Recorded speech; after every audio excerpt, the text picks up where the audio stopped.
ओम शांति।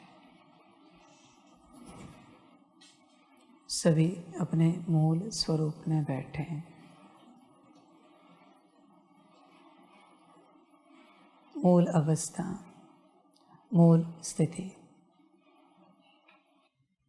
सभी बच्चे अपने मूल स्वरूप में बैठे हैं। मूल अवस्था जहाँ परम आनंद है, परम मौज है, परम सुख है। बच्चे, तुम्हारे जीवन में जो कुछ चल रहा है, सुख या दुख, उसका कारण है तुम्हारी स्थिति, तुम्हारी अवस्था। तुम जैसे जिस स्थिति में रहोगे वैसे तुम्हें सुख या दुख मिलेगा। ऐसे तो नहीं हो सकता बच्चे कि सभी से तुम्हें सुख ही मिले, पॉसिबल नहीं है। जितने भी संसार में रिश्ते हैं, जितनी भी व्यवस्थाएं हैं, जितने भी अस्तित्व है, उनके साथ तुम्हारे सुख और दुख दोनों के कर्म बंधन है। कभी कोई तुम्हें आकर दुख देता है, एक ही कारण है, तुम्हें जिस स्वरूप में दुख मिलने वाला है उस स्वरूप में तुम उनके सामने हो। कभी आपको माता पिता से दुख मिलने वाला है तो अब बच्चे रूप में वहाँ हो तो दुख का कार्मिक अकाउंट जागृत होता है और बेवजह माता पिता से आपको दुख मिलता है। उन्हें भी आपको दुख नहीं देना है। कभी पति पत्नी को एक दूसरे से दुख मिलना है तो आप उस स्वरूप में वहाँ हो। पर अगर आप मूल स्वरूप में रहो, आत्मा, आत्मिक स्वरूप में, तो वो जो आने वाला दुख है वो पहाड़ से राई, राई से रुई बन जाएगा, बहुत छोटा सा हो जाएगा। बहुत बड़ी बात छोटी सी हो जाएगी। रुई में भी बाबा कहेगा रुई का एक धागा बन जाएगा, छोटा सा रुई का धागा। वरना ऐसे लगेगा ही नहीं कि दुख हुआ, दुख आया। समझ है बच्चे? इसलिए मूल स्वरूप में रहना बहुत आवश्यक है। जब आप आत्मिक स्थिति में रहते हो तभी आपके सारे कार्मिक अकाउंट्स, सारे कर्म बंधन चुकतू होते हैं। अगर आप उस अवस्था में नहीं हो तो आप कर्म बंधनों को भोग रहे हो। ध्यान में रखना, जो आपके जीवन में भोग के रूप में आ रहे हैं। कोई अपमान कर रहा है, कोई निंदा कर रहा है, कोई गाली दे रहा है, कोई ग्लानि कर रहा है, कोई बुरा बोल रहा है, फिर आपको दुख हो रहा है। जो आपने दिया था वो आपको लौट आ रहा है। जब जब आप देह अभिमान में रहते हो, बॉडी कॉन्शियसनेस, अपने आप को नाम रूप समझते हो, आपके जीवन में सिवाय दुख के और कुछ नहीं आएगा, सिवाय भोग के और कुछ नहीं आएगा।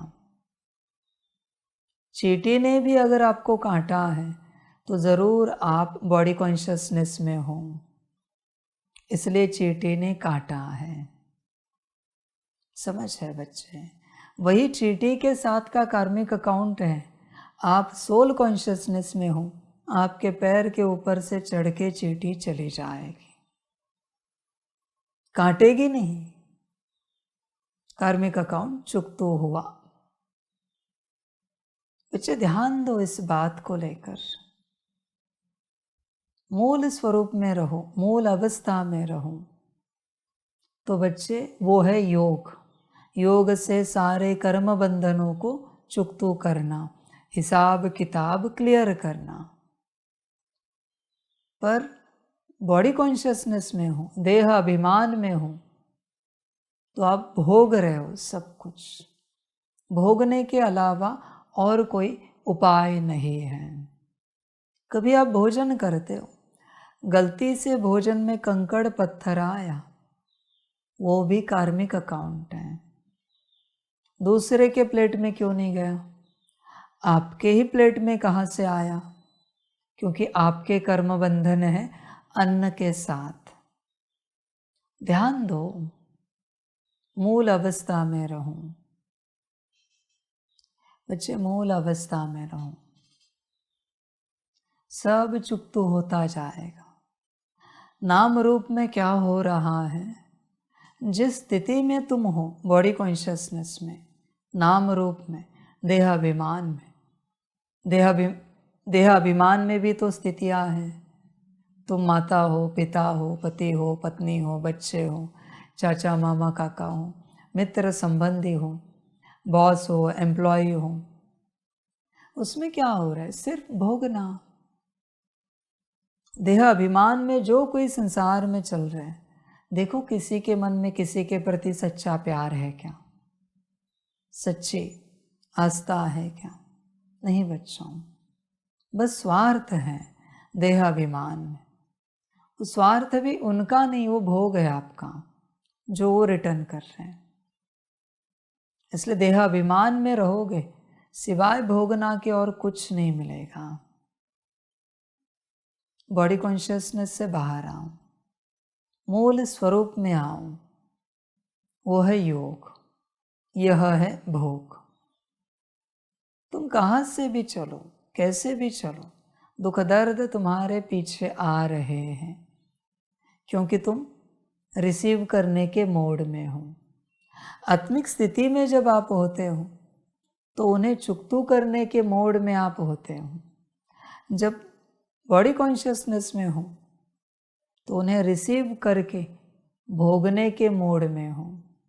आपकी मर्जी, करना क्या है, भोगना है या योग से चुकतू करना है। तुम्हारी अपनी मर्जी, जैसे चाहे चलो। दुख आएगा तुम्हें ही भोगना है, सुख मिलेगा तुम्हें ही भोगना है, जो चाहे भोगो। परमात्मा तो आया है सिर्फ यही ज्ञान देने कि तुम अपने मूल अवस्था में आओ। मूल स्वरूप में आने वाला हर कार्मिक अकाउंट बहुत दूर से ही चुकता हो जाता है। आपको पता भी नहीं चलता कि वो कब आया और कब चुकता हुआ।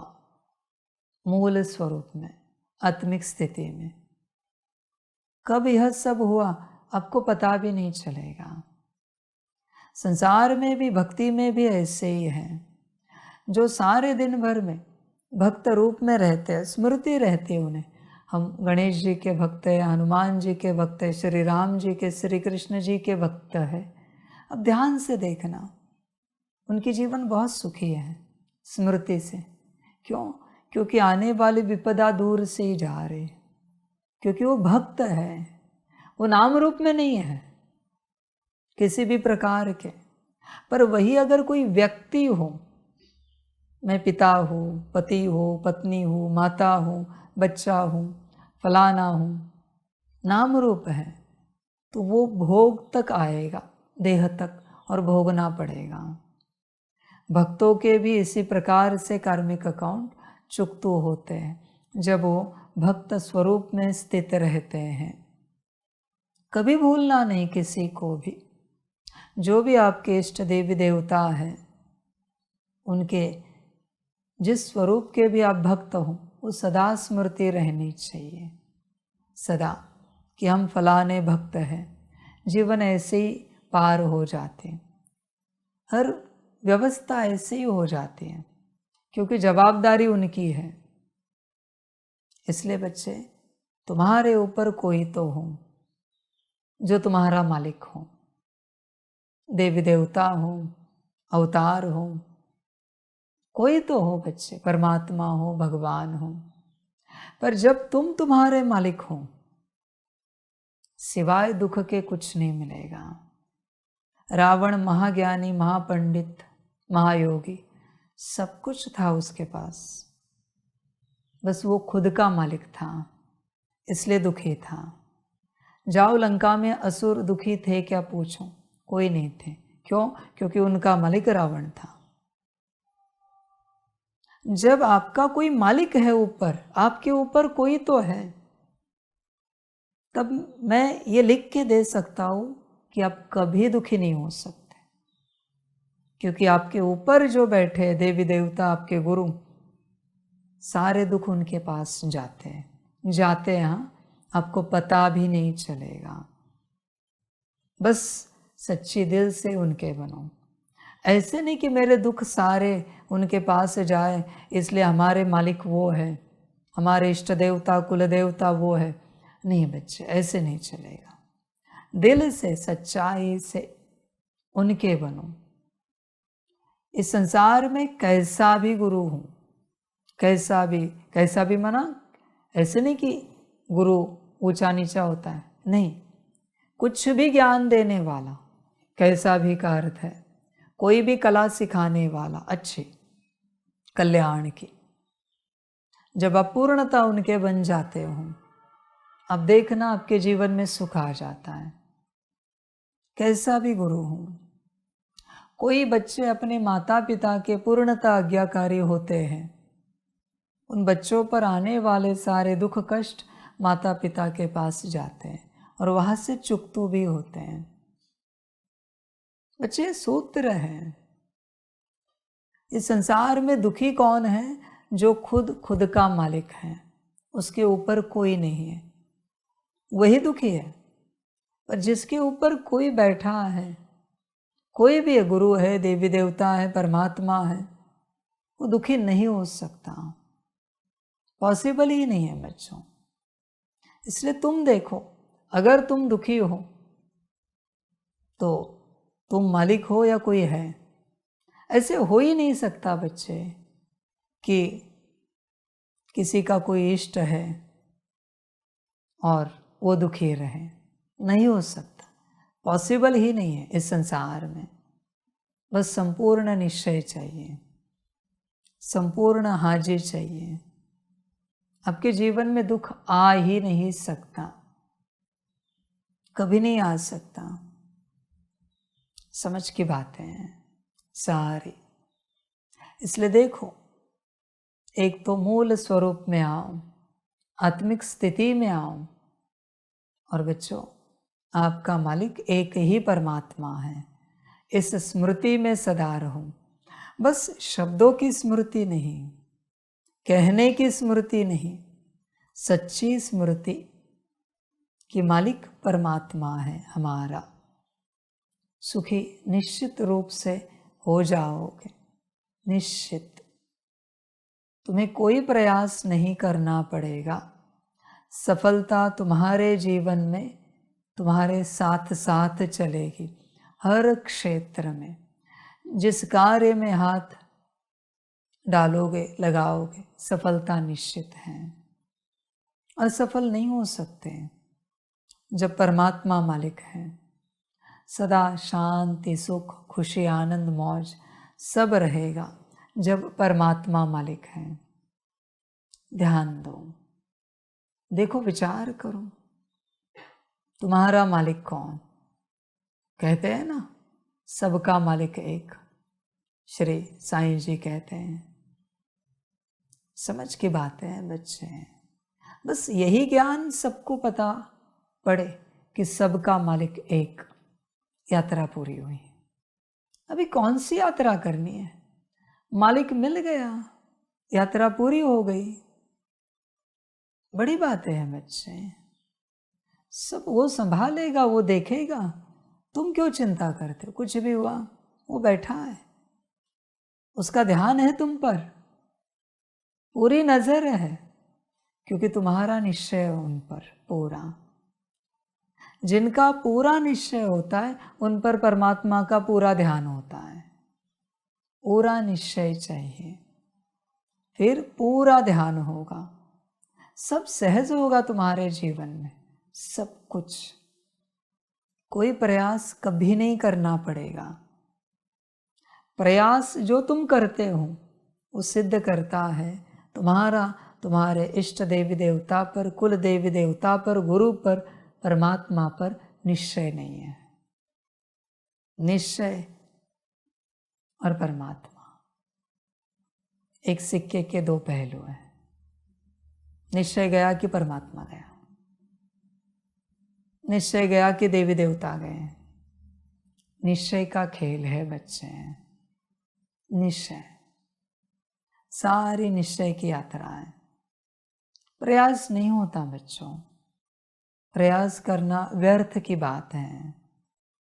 तुम्हें लगता होगा बिना प्रयास के कैसे सब उपलब्ध हो सकता है? होता है।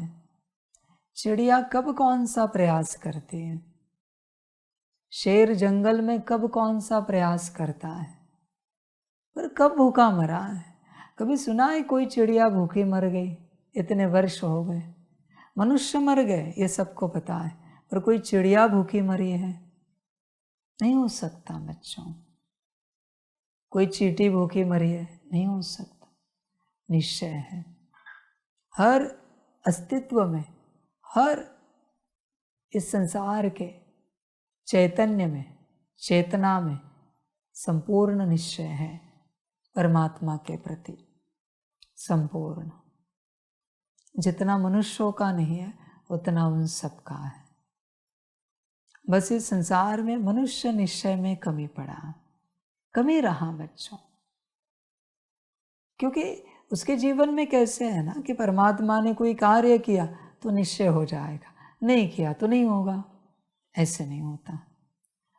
अपने लौकिक माता पिता ने हमें प्यार दिया तो निश्चय है माता पिता है, और जिस दिन थप्पड़ मारी निश्चय नहीं है। ऐसे कभी होता है क्या? ऐसे हो ही नहीं सकता। समझ की बात है बच्चे। देख विचार कर अपने से। संपूर्ण निश्चय, जहाँ निश्चय होता है वहाँ प्रयास नहीं करना पड़ता। जहाँ निश्चय नहीं है वही प्रयास करना पड़ता है। मर्जी तेरी। निश्चय का अर्थ है मैं हूँ, मैं हूँ। तू चिंता मत कर, तू खुश रह, मौज में रह, नाचता गाता खाता पीता रह। मैं हूँ, ये है निश्चय। पर अगर निश्चय नहीं है तो परमात्मा भी कहता है तू ही है, बाकी कोई नहीं है। तू तेरा देख, तू तेरा कर, सब तुझ पर है।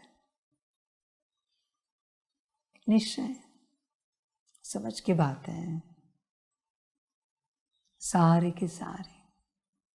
इसलिए निश्चय देखो, संपूर्ण निश्चय चाहिए, संपूर्ण निश्चय। ये सारा संसार ब्रह्म तत्व से बना है। ब्रह्म तत्व को साधारण नहीं समझना। इस संसार के किसी भी कण में किसी ने भी संपूर्ण निश्चय रखा। कोई धूल मिट्टी का भी कण उठाओ, पत्थर उठाओ, पत्ते लो, घास लो, पानी लो, कुछ भी ले लो, और तुम संपूर्ण निश्चय रखो कि मेरा संपूर्ण निश्चय है इस पत्थर पर, यही मेरे भगवान है।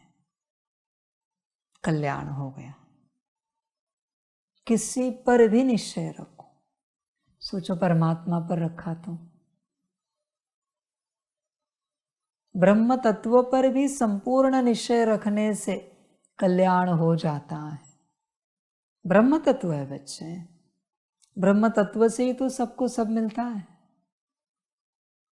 सब में ब्रह्म तत्व है, ईथर तत्व। निश्चय की बात है, निश्चय का खेल है, सब निश्चय का खेल है।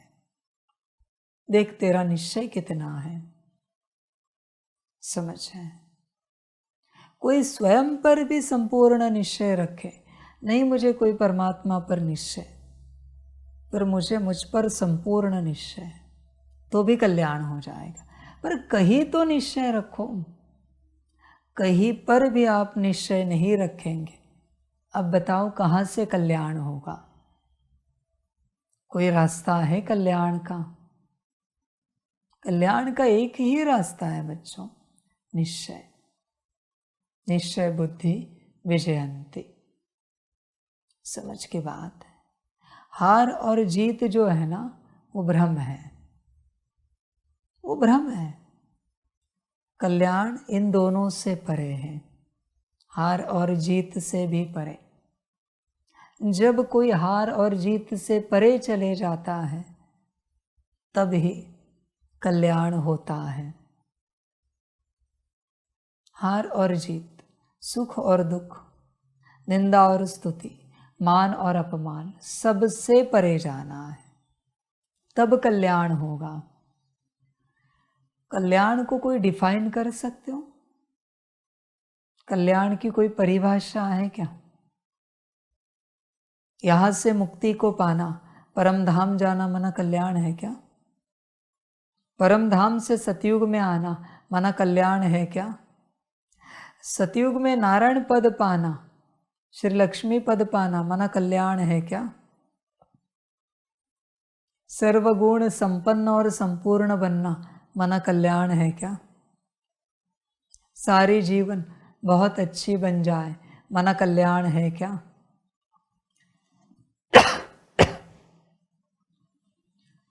कल्याण की परिभाषा क्या है, बता सकते हो? अगर आपको कल्याण ही पता नहीं और आप कल्याण करना चाहते हो तो बच्चे ये भ्रमित अवस्था हुई। पहले मुझे बताओ कल्याण माना क्या? कोई बता सकते हो आप में से? मूल अवस्था में आना, उसमें क्या कल्याण हो जाएगा?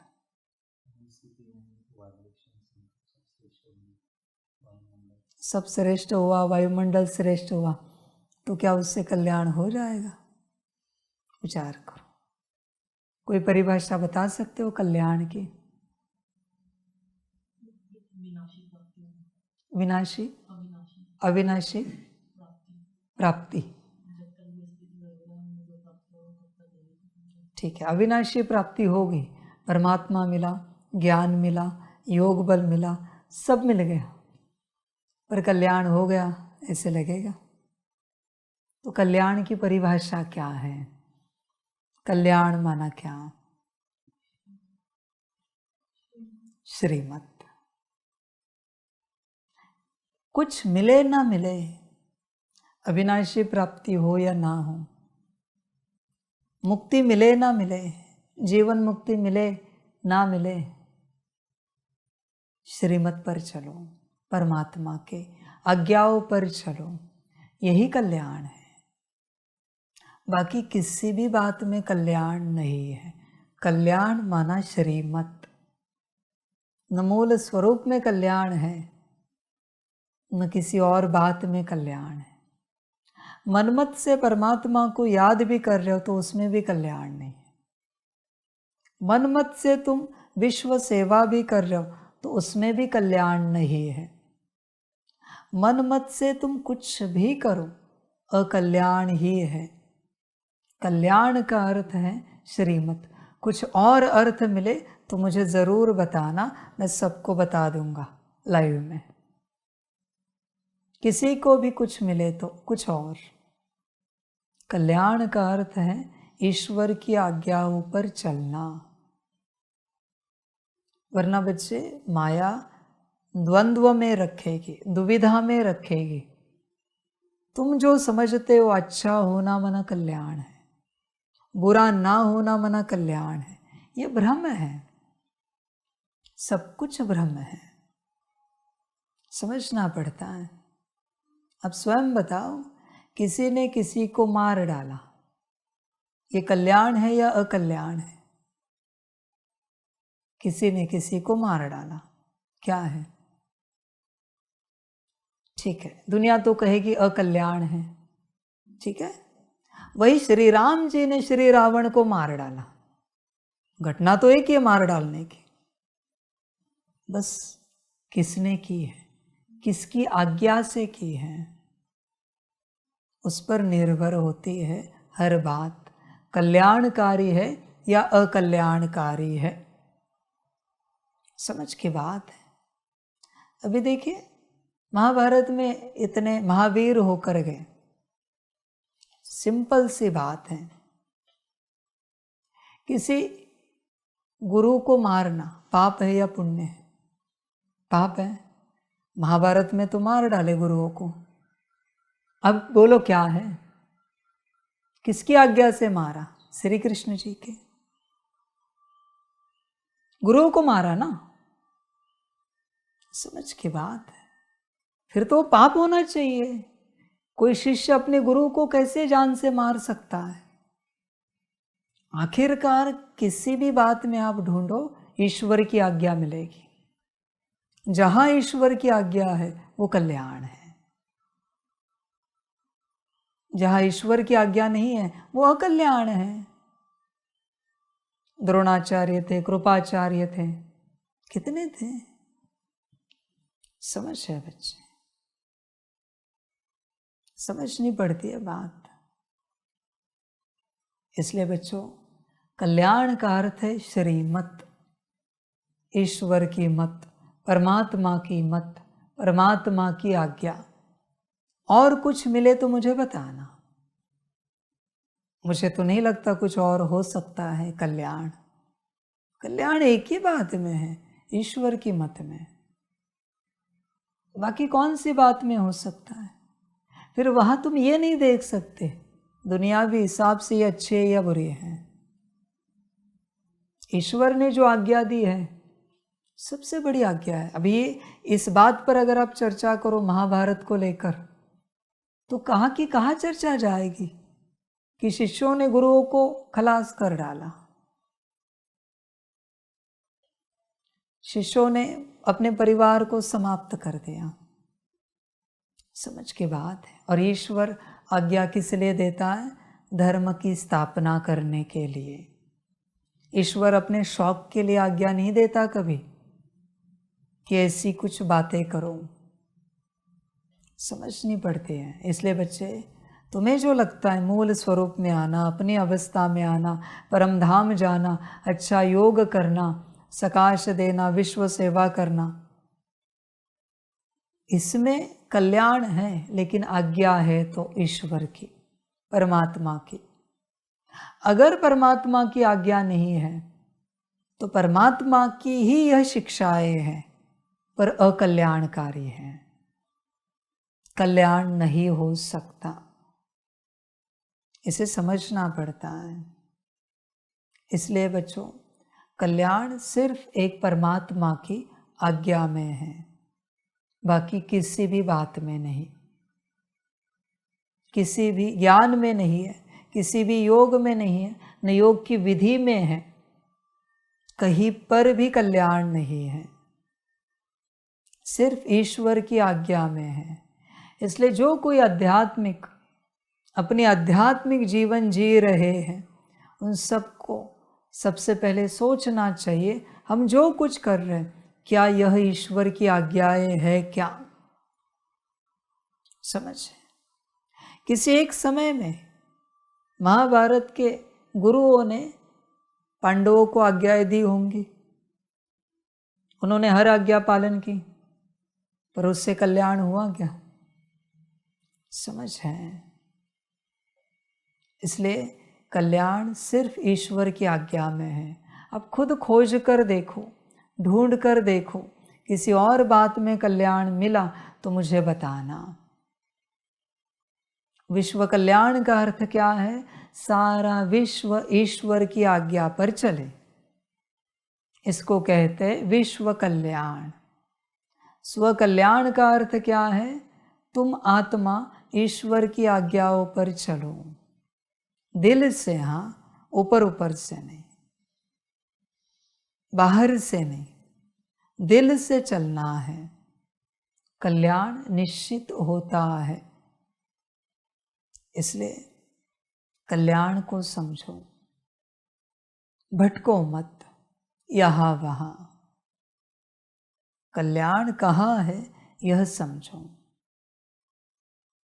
हर ग्रंथ देखो, हर किताब देखो, सब कुछ पढ़ो और देखो ईश्वर की आज्ञाएं कहाँ पर है, उसे फॉलो करो। चाहे तो किसी से वेरीफाई करा कि यह ईश्वर की ही आज्ञाएं है ना। क्योंकि अगर किसी आत्मा की आज्ञाएं होंगी तो फिर गारंटी नहीं कल्याण हो सकता है। हाँ, ईश्वर ने उस आत्मा को कहा होगा, ये आप कहना सबको, ये आज्ञाएं देना, तो भी कल्याण होगा क्योंकि वो ईश्वर की आज्ञाएं है। पर आत्मा अपने से ही दे रही है तो बच्चे कल्याण नहीं हो सकता, अपने से करके नहीं हो सकता, पॉसिबल नहीं है। इसलिए कितना भी बड़ा ज्ञानी हो, कितना भी बड़ा योगी हो, समझना पड़ता है। आप बताओ, ब्रह्मा जी आए, श्री विष्णु जी आए, श्री शंकर जी आए, तीनों ने आज्ञा दी कुछ करने की, और अगर वो परमात्मा आज्ञा नहीं है तो कल्याण होगा क्या? बाकियों की तो बात ही छोड़ दो, नीचे संसार में वो परमात्मा आज्ञा होगी तो ही कल्याण होगा। परमात्मा आज्ञा चाहिए। इसलिए तुम जो कुछ कर रहे हो, क्या वह परमात्मा आज्ञा है जिसे श्रीमत कहते हैं? विचार करो, वही कल्याण की मत है। और कल्याण उसी में है, न उसके पीछे न उसके आगे है, न उसके दाएं बाएं ऊपर नीचे है, न उसके बाहर है। कल्याण कब होता है पता है आत्मा का? उसी क्षणों में होता है जब वो श्रीमत में चलती है। किसी को कोई श्रीमत दी है, फलानी बात करो, जब तक तुम कर रहे हो तब तक तुम्हारा कल्याण हो रहा है। जैसे श्रीमत पूरी हो गई, कल्याण की यात्रा समाप्त हो गई। अभी जब कभी वापस ईश्वरीय आज्ञा मिलेगी तब वापस तुम कल्याण में स्थित हो जाओगे। कल्याण सिर्फ आज्ञा में है, साथ चलने में भी नहीं है मेरे। ध्यान में रखना, जब श्रीमत मिलती हो तुम श्रीमत में हो, बैठे हो तो भी श्रीमत है, उठे हो तो भी श्रीमत है, चल रहे हो तो भी श्रीमत है, तुम यहाँ से वहाँ जा रहे हो तो वो भी श्रीमत है।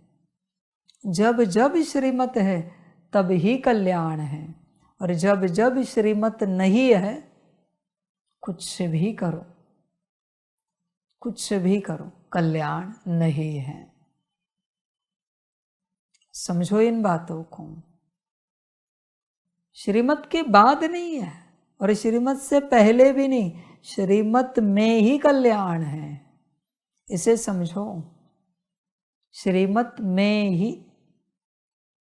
परमात्मा का बनने से कल्याण नहीं होता, परमात्मा की आज्ञा पर चलने से कल्याण होता है। अब स्वयं मुझे बताओ, एक अस्तित्व है जो परमात्मा का बन गया, दूसरा अस्तित्व है उसने परमात्मा से एक आज्ञा ली, वो कहीं दूर रहता है और जीवन भर उस आज्ञा का पालन कर रहा है 24 घंटे। कल्याण किसका होगा? परमात्मा के साथ चलने वाले का या परमात्मा की आज्ञा पर चलने वाले का?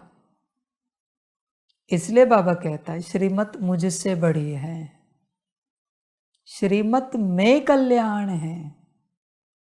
ध्यान में रखना, आप आत्मा निराकार परमात्मा में विलीन भी हो गए तो भी कल्याण नहीं हो सकता। मैं लिख के देता हूं आपको, नहीं हो सकता कल्याण। पर वही आप आत्मा निराकार आकार साकार किसी भी परमात्मा की आज्ञा पर चल रहे हो, कल्याण हो गया, हो गया बच्चे। श्रीमत पर चल रहे हो, कल्याण हो गया। कल्याण बस श्रीमत में है। मैं बोल रहा हूं, मैं श्रीमत में। जब श्रीमत है तो कल्याण है। श्रीमत अनुसार तुम सिर्फ बैठे भी हो, तुम कुछ नहीं कर रहे हो, तो भी तुम्हारा कल्याण हो रहा है, चल रहा है, क्योंकि जो बैठे हो वो श्रीमत अनुसार हो। श्रीमत में कुछ करना नहीं पड़ता, श्रीमत श्रीमत है। कल्याण की ही मत है और कुछ भी नहीं है। इसलिए कल्याण खोजो। कल्याण सब कुछ है और श्रीमत ही सब कुछ है वो कल्याण। बाकी तुम ज्ञान के पीछे मत लगो। इसलिए मैं सभी को कहता हूँ, घर बैठे आप ज्ञान सुन सकते हो, योग कर सकते हो, सारी धारणाएं करोगे, जितनी भी आपसे सेवा होगी वो करोगे, पर कल्याण का क्या? क्या श्रीमत मिल रही है? समझ की बात है। श्रीमत में ही कल्याण है, इस बात को ध्यान से समझो। श्रीमत छूटी कि कल्याण छूटा। सिर्फ श्रीमत में, वापिस कह रहा हूं, न श्रीमत से पहले न श्रीमत पूरी होने के बाद, श्रीमत में ही कल्याण है। श्रीमत, बाकी उसके बाद हो सकता है, यह नहीं सोचना, पॉसिबल नहीं है। इसलिए सदा श्रीमत पर चलना, और सदा श्रीमत पर चलने के लिए बाबा का बनना बहुत ज़रूरी है। घर बैठे कहाँ से श्रीमत मिलेगी, कैसे मिलेगी बताओ? घर बैठे तो मनमत से तुम क्या क्या नहीं करोगे, खाओगे पियोगे उठोगे बैठोगे, सब मनमत ही तो है। तुम्हारे हिसाब से तुम उठ रहे हो, जाग रहे हो, सो रहे हो, खा रहे हो, पी रहे हो, सब मनमत है। मनमत से कैसे कल्याण होगा? समझ के बाद कभी यह भी बोर्ड लगवा देना, कल्याण माना श्रीमत। नीचे डिफाइन करना जो बाबा ने कहा है, श्रीमत में जब जब आप हो तब तब आपका कल्याण हो रहा है, वो कल्याण है। समझ की बात है, इसे समझो ध्यान से। वो जो मैं एक शिष्य की कहानी बताता हूँ, 12 साल वो शिष्य गुरु के पास था, हर 3 साल में एक बार गुरु ने मिलता था, बात करता था। तो बताओ, गुरु के मिलने से हुआ कल्याण उस शिष्य का? पहले 3 साल के बाद मिले भी नहीं, बस देखा, बड़े खुश हो गए। 3 साल के बाद मेरे गुरु ने मुझे देखा। वापस 3 साल की यात्रा हुई, फिर गुरु ने देखा, थोड़ी बात की। वापस 9 साल की यात्रा हुई, गुरु ने पूछताछ की, और लास्ट 12 साल। अब बात की, माथे पे हाथ रखा, जाओ, तपस्या पूरी हो गई। उसने क्या किया यज्ञ में? बर्तन धोए, लकड़ियाँ लाई, गोबर लाया, झाड़ू पोछा किया। ज्ञान तो उसे कुछ दिया नहीं ना गुरु ने। देखो वो कहानी, देखो हिस्ट्री देखो, ज्ञान कुछ भी नहीं दिया, पर जो पालन करना था दिल से किया। उन्हें पता था मैं श्रीमत में हूँ, गुरु आज्ञा में हूँ, ये जो कुछ मैं कर रहा हूँ ये गुरु आज्ञा में है। बस कल्याण हो गया 12 साल में। 12 साल बस वो एक ड्यूरेशन, एक समय है जिसमें वो अपने अंदर वो शक्ति भर रहा है उतनी, और विश्व कल्याणकारी बन रहा है। इसलिए देखो, विचार करो, कल्याण की बात है।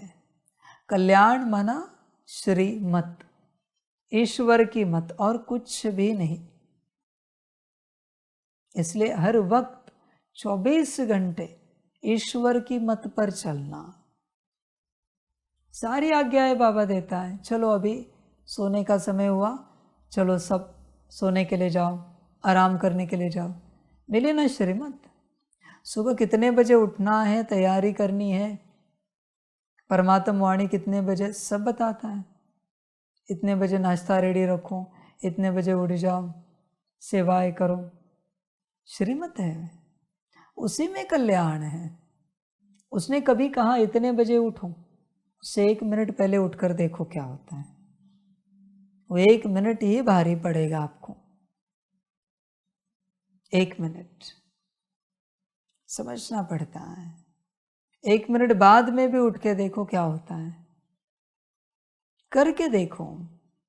वो बच्चे गुरु आज्ञा की ताकत होती है, श्रीमत की ताकत है जो तुम्हें संभाल रही है।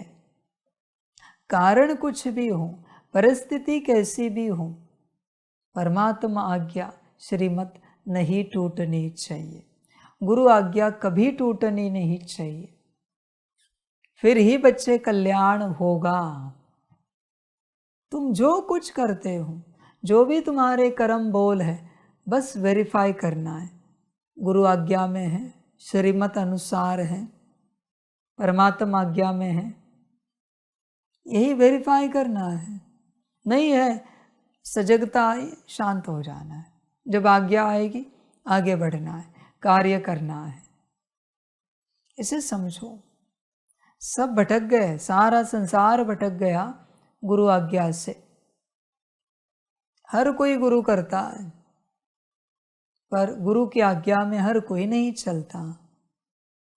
चले तो भी परेशान होते, दिल से नहीं चलते। कितना करेंगे, कब करेंगे, कैसे करेंगे, ये सवाल उठ रहे हैं। इसलिए उनसे कुछ नहीं होता, परेशान हो जाते हैं। इसलिए बच्चों ध्यान में रखना, श्रीमत में ही कल्याण है, गुरु आज्ञा में ही कल्याण है। इस बात पर ध्यान दो, श्रीमत। और वो कल्याण आखिरी सेकंड में हो जाता है। जैसे वो 12 साल वहाँ चला शिष्य, और आखिरी सेकंड में उन्हें बुलाया। उन्हें पता भी नहीं था किस लिए बुलाया। उन्हें लगा शायद अभी गुरु ज्ञान देना शुरू करेंगे, मुझे कोई मंत्र देंगे, कोई तपस्या बताएंगे। 12 साल से मैं छोटी मोटी सेवा ही कर रहा हूँ, बाकी तो मैं कुछ नहीं कर रहा हूँ। उसको पता ही नहीं था। बुलाया, माथे पर हाथ रखा, सारी विद्या आ गई। ये गुरु की ताकत होती है बच्चों। इसलिए गुरु आज्ञा, परमात्मा की श्रीमत सब कुछ है। उसे छोड़कर तुम कल्याण के बारे में सोचना भी नहीं, वो पॉसिबल भी नहीं है इस संसार में। चाहे तो तुम स्वयं चेक करो, गुरु आज्ञा को छोड़कर कहीं से हम हमारा कल्याण कर सकते हैं क्या? चेक करो, कहाँ से भी चेक करो, कुछ मिलता है क्या? देखो, मिले तो मुझे भी बताना। समझ की बात है बच्चे। संसार में कोई चाहता है कल्याण हो जाए, संसार में माता पिता की आज्ञा पर चले, देखो कल्याण हो जाएगा। पति की आज्ञा पर चले, कल्याण हो जाएगा। बड़ों की आज्ञा पर चले, कल्याण हो जाएगा सांसारिक रूप से। आध्यात्मिक रूप से कल्याण चाहते हो, गुरु की आज्ञा पर चलो, परमात्मा की श्रीमत पर चलो, कल्याण हो जाएगा। जहां से तुमने आज्ञा तोड़ी, कल्याण समाप्त हुआ, समाप्त हुआ। समझना पड़ता है। बहुत ज़्यादा मार्क्स निकाल कर कोई सक्सेस नहीं पाता बच्चों, सफल नहीं होता। जितनी भी कक्षाओं से वो आया है, क्या उसके पीछे उसके गुरु के आशीर्वाद हैं, टीचर्स के? सोचो, 10वीं तक 10 कक्षा, हर कक्षा में 6 गुरु। 5वीं तक नहीं होंगे, 7वीं तक नहीं होंगे, बाकी तो है ग्रेजुएशन तक। कितने गुरु मिलते हैं तुम्हें, कितने टीचर्स मिलते हैं? सबकी दुआएं जिसके पीछे है ना, वही एजुकेशन में सफल होता है, प्रोफेशन में सफल होता है, उस क्षेत्र में बड़ा बनता है जिसके पीछे दुआ है। पर तुम्हारी कोई एक ऐसी कक्षा है, उस कक्षा का कोई एक शिक्षक है, टीचर है, जिसकी दुआ तुम्हारे साथ नहीं, पूर्ण सफलता नहीं मिल सकती, पॉसिबल नहीं है। बस आज्ञाओं पर चलो, सफलता है निश्चित रूप से, हर प्रकार से है। सांसारिक सफलता भी बताई, माता पिता की, पति की, बड़ों की आज्ञाओं पर चलो,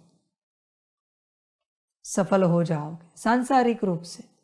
घर बार संभालना है, नौकरी धंधा संभालना है, परिवार संभालना है, हो जाता है बच्चे, सफलता सहज होती। वो सफलता तुम्हारी नहीं, उन सबकी दुआएं तुम्हारे पीछे है, इसलिए तुम असफल नहीं हो पा रहे हो। तुम्हें यह भी दिखेगा शायद तुम्हारे माता पिता, पति या बड़े असफल हुए हैं, पर तुम नहीं हो सकते, क्योंकि तुम्हारे पीछे दुआएं हैं, आशीर्वाद है, कृपा है। उसी प्रकार से बच्चे टीचर्स, जिन टीचर्स की दुआएं जिस स्टूडेंट के पीछे है, विद्यार्थी के पीछे, वो कभी असफल नहीं हो सकता। इसलिए ज़्यादा मार्क्स से कुछ नहीं होता। मार्क्स दुआएं नहीं देंगे बच्चे, तुम्हारी किताबें दुआ नहीं दे सकती, वो तुम्हें ज्ञान देंगी। समझो इन बातों को। उसी प्रकार से बच्चे अध्यात्म में सफलता पानी है, कल्याण करना है, तो गुरु की आज्ञा पर चलो, परमात्मा की श्रीमत पर चलो, तो ही आध्यात्मिकता में सफल हो जाओगे, वरना नहीं हो सकते, पॉसिबल नहीं।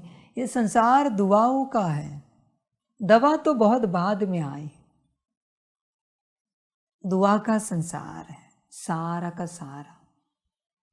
किसी को दुआ नहीं मिलती, दवा काम नहीं करती, दारू के पीछे लग जाता है, नशे में रहते, वहां से उन्हें शांति मिलती रहती, क्योंकि सब धुंधला हो जाता है।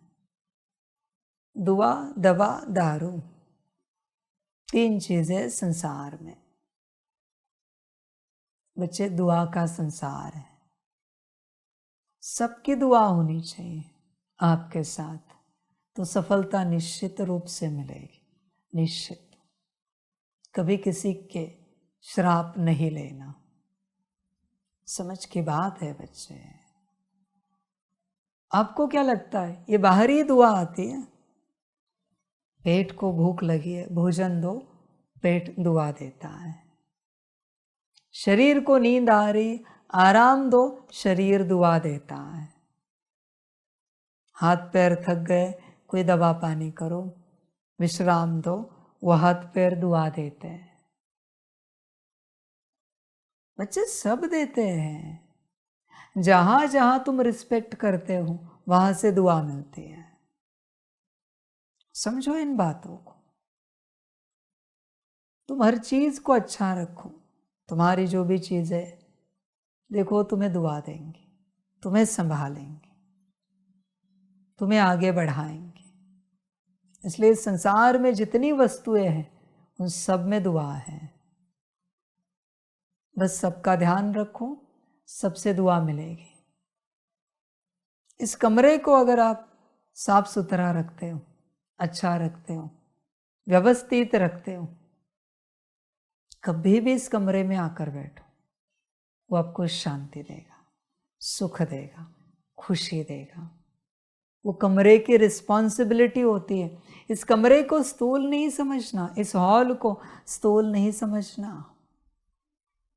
वो करते हैं आपके लिए, बस आपको पता नहीं चलता। कितने भी थके भागे आ जाओ, उदास आ जाओ, इस कमरे में बैठो। कितने भी थके भागे आ जाओ, दुख भरे आ जाओ, उदास होकर आ जाओ, इस कमरे को आप अच्छा रखते हो ना। जैसे इस कमरे में आकर बैठोगे, इस कमरे की जवाबदारी है, वो तुरंत आपको सुख, शांति, खुशी देना शुरू करेगा। इसलिए यह स्थूल चीजें स्थूल नहीं है, ध्यान में रखना। इसलिए जितना आप इनका सम्मान करते हो उतना ये आपको भरपूरता देंगे। ध्यान में रखना इस बात को। इसलिए आपके हाथ में है कहाँ से क्या पाना है। आपने कभी सोचा नहीं कि रोज़ कितना भी थका भागा आपका शरीर हो, वो बेड आपको राहत देता है, सुबह तक रिफ्रेश करता है। आपका बेड एक गद्दा ही है, एक तकिया है, एक बेडशीट है, एक चादर ब्लैंकेट है, और सुबह तक आप जीवित हो जाते हो। जो रात में अधमरे हो गए थे थकान से, क्या आपने कभी शुक्रिया अदा किया? स्थूल चीज़ों को आप स्थूल कैसे समझ सकते हो? चैतन्य है, सभी चेतन है, सब में शक्ति है। कितनी भूख लगती है, प्यास लगती है, वो पानी आपको जीवन देता है, अन्न जीवन देता है। जो नहीं मिलते तो शरीर मर जाता। अब सोचो, विचार करो। अब इस रूप से विचार क्यों नहीं करते? इसलिए दुआ काम करती है। पर जब आप रिस्पेक्ट करोगे तभी दुआ मिलेगी। दुआ मिले इसलिए रिस्पेक्ट मत करो। रिस्पेक्ट करना हर अस्तित्व का कर्तव्य है, हर अस्तित्व का। कैसे भी नहीं चलते। इसलिए देखो आपके पास दुआ है क्या, कितनी दुआ जमा है। देखो आप जो हो, आपके जीवन में जितने भी है अस्तित्व, जितने भी लोग हैं, उसमें से कितनों को लगता है आपका कल्याण हो जाए? अगर सबको लगता है आपका कल्याण हो जाए, हो गया। इसलिए दुआ बड़ी चीज़ है, बड़ी चीज़ है बच्चे। और उसमें भी अगर आपके गुरु को लगा तो बच्चे किसी को लगने की आवश्यकता नहीं है। परमात्मा को लग गया आपके लिए कि आपका कल्याण हो जाए, तो संसार में किसी के भी संकल्प की आवश्यकता नहीं, कल्याण हो गया। देख बच्चे, विचार कर। इसलिए स्थूल रूप से यहाँ कुछ नहीं चलता, सब सूक्ष्म है। दुआएं लो, भरपूर हो जाओ। भाग्य दुआओं से बनता है, ध्यान में रखना। भाग्य कर्मों से नहीं बनता, कर्मों से दुआएं मिलती है, विकर्मों से बद्दुआएं मिलती है। और ऐसे भाग्य मिलता या घटता है, आपके ऊपर है। इसलिए एक तो बात याद रखो, श्रीमत, श्रीमत ही कल्याण है और दुआएं। यहाँ भी ईश्वरीय परिवार में जितने भी बच्चे चलते हो, देखो कभी चेक करना, मैं आपकी बात करता हूँ, सबकी बात है, चलो आपकी बात है। कितनों को लगता है कि आप आत्मिक स्थिति में आ जाओ, मूल स्वरूप में आ जाओ? यह दुआ अगर आपके पीछे है दिल की, आप बिना मेहनत के आ जाओगे, बिना मेहनत के। हर किसी की बात है। इसलिए ईश्वरीय परिवार ही आपको कल्याण के मंजिल तक पहुंचाएगा। आप अपने से नहीं पहुंच सकते, ध्यान में रखना।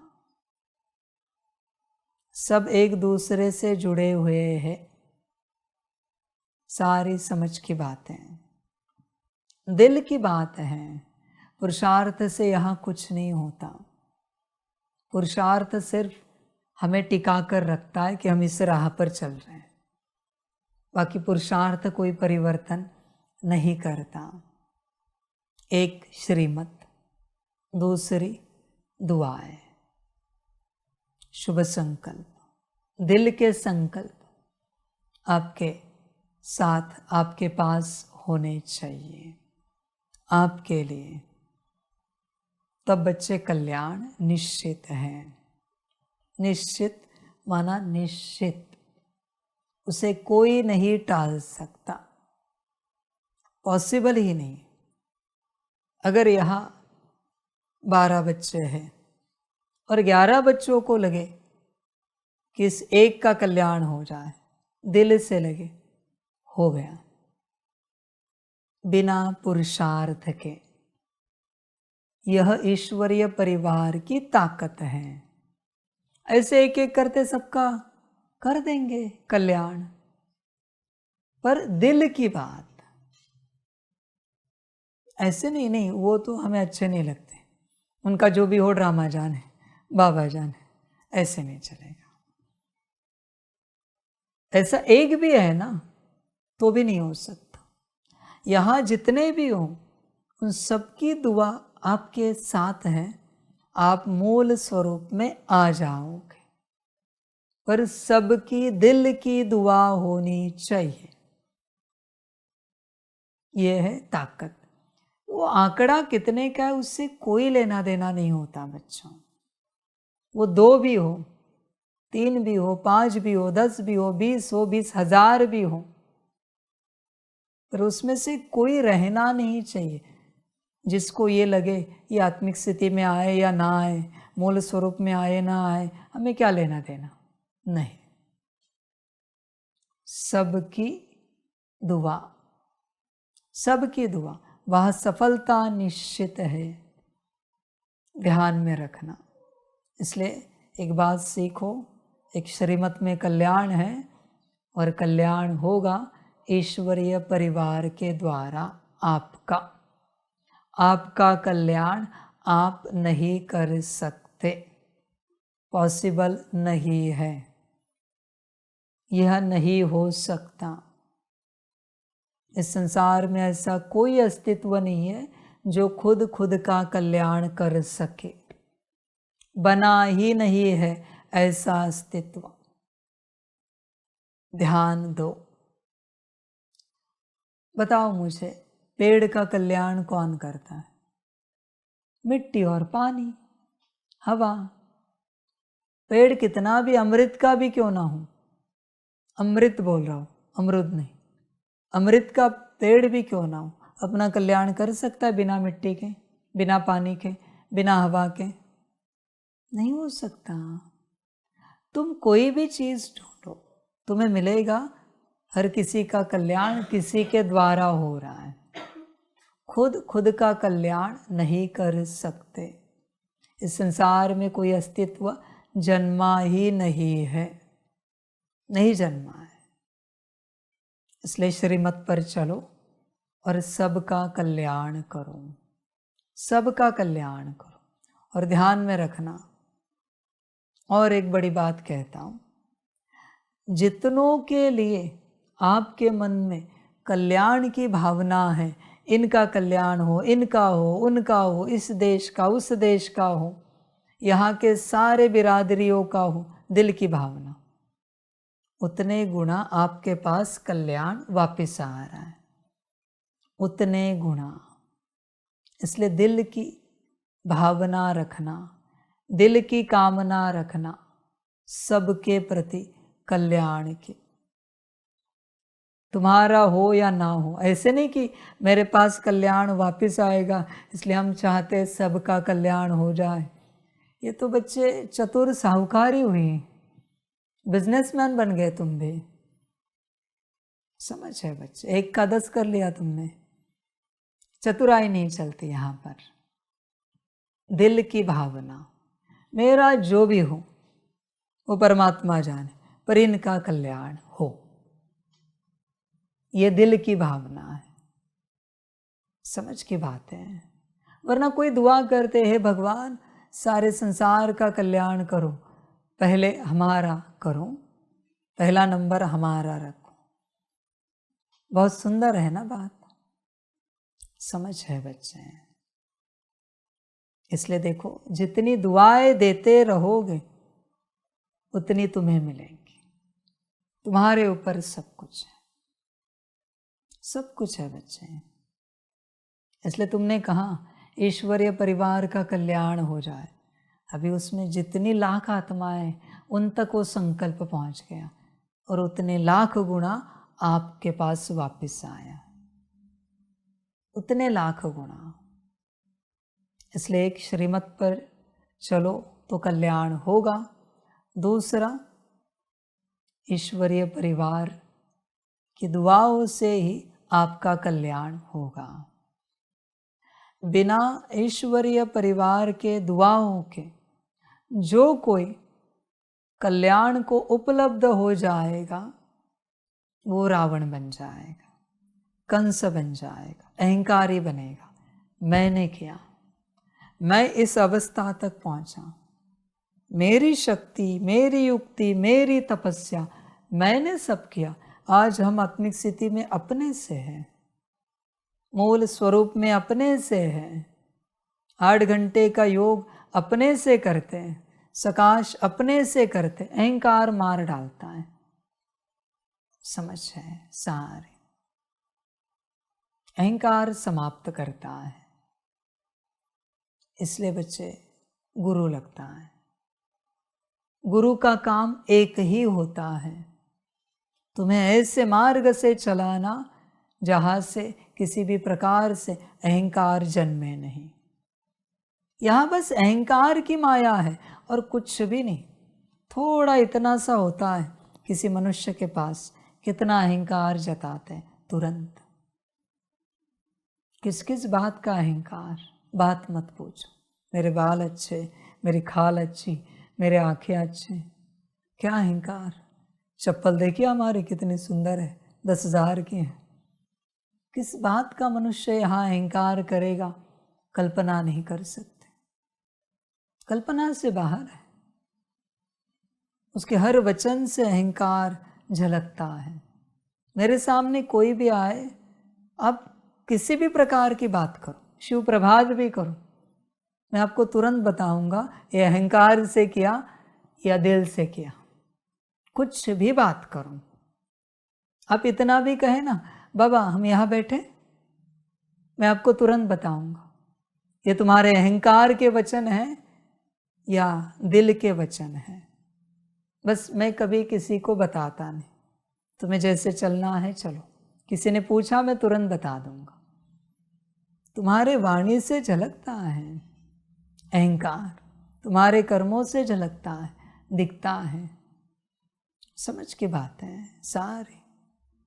जैसे वो आजकल आईफोन लेते हैं ना लोग, तो कैमरा ऊपर रखते हैं, 3 कैमरे दिखने चाहिए। मेरे पास आईफोन है, वो भी बात ही करता है ना, या खाना देता है आईफोन, तुम्हारा व्यवस्था करता है। क्यों अहंकार दिखा रहे हो? अच्छे ब्रांडेड शूज पहनेंगे तो चाल अलग होगी, लोग देखने चाहिए कि हमने शूज पहने। अच्छे कपड़े पहनेंगे तो चाल ढाल अलग होगी। समझ की बात है। गुरु का एक ही काम होता है, शिष्य को निरअहंकारी रास्ते से पार लेके जाना। बस एक अहंकार की माया है और कुछ भी नहीं यहाँ पर। इसलिए ध्यान दो, अपने से नहीं बन सकते, ईश्वरीय परिवार से ही आपका कल्याण होगा। मैंने लास्ट टाइम भी कहा था, अभी भी कह रहा हूँ, आप जो बनोगे, आपके अंदर जो जो गुण धारण होगा, जितना भी ज्ञान आएगा, उस पर किसी न किसी का नाम होना चाहिए। या तो फिर परमात्मा का, बाबा का नाम होना चाहिए। ये जो कुछ है बाबा के कारण, तो ही वो टिकेगा। मैंपन से बनोगे समाप्त हो जाएगा। ध्यान दो, श्रीमत में कल्याण है, ईश्वरीय परिवार ही कल्याण करेगा, अपने से कल्याण नहीं होगा। ध्यान में रखना। सभी का कल्याण हो। सभी बच्चों को बाप के पदम गुणा याद प्यार, शिव प्रभात और इस स्वरूप में रहने वाले, कौन सा स्वरूप? कल्याणकारी स्वरूप। कल्याणकारी स्वरूप ही श्रीमत पर चलेगा, कल्याणकारी स्वरूप ही विश्व कल्याण करेगा। ध्यान में रखना। कल्याणकारी स्वरूप में रहने वाले सभी बच्चों को बाप की नमस्ते। खुश रहो, मौज में रहो, आनंद में रहो, स्वयं का और सबका कल्याण करो। हम रूहानी बच्चों की रूहानी माता पिता बाप दादा को पदम गुणा पदम की भी पदम पदम पदम गुणा याद प्यार शिव प्रभात और नमस्ते नमस्ते नमस्ते।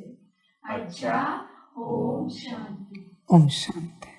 वाह बाबा वाह, वाह रामा वाह, वाह रे मैं आत्मा वाह, वाह रे मेरा भाग्य वाह, वाह रे मेरा ईश्वरीय परिवार वाह, वाह रे मैं स्वराज्य अधिकारी आत्मा वाह। अच्छा, ओम शांति।